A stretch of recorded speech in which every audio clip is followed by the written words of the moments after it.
காவிரியின் குறுக்கே கர்நாடக அணை கட்ட தமிழ்நாட்டின் ஒப்புதல் தேவையில்லை என்று மத்திய அரசு விளக்கம் அளித்துள்ளது. மேகதாது அணைக்கு தமிழ்நாடு, கேரளம், புதுச்சேரி அரசுகளின் ஒப்புதலை கர்நாடகா பெற்றுள்ளதா, மத்திய அரசின் பரிசீலனையில் உள்ள அந்த திட்டத்தின் தற்போதைய நிலை என்ன என்பது குறித்து அன்புமணி கேள்வி எழுப்பியிருந்தார். மாநிலங்களவையில் அன்புமணி ராமதாஸ் எழுப்பிய கேள்விக்கு எழுத்துப்பூர்வமாக பதிலளித்த மத்திய நீர்வளத்துறை இணை அமைச்சர் பூஷன் சௌத்ரி எழுத்துப்பூர்வமாக பதிலளித்துள்ளார்.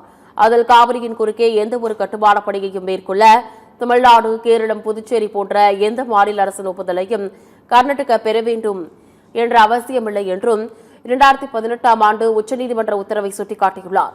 இதுபோன்ற திட்டங்களுக்கு கீழ்நிலை ஆற்று மாநிலங்களிடமிருந்து முன் அனுமதி பெற வேண்டும் என்றும் எந்த விதியும் உச்சநீதிமன்றம் தீர்ப்பில் இல்லை என்றும் குறிப்பிட்டுள்ளார்.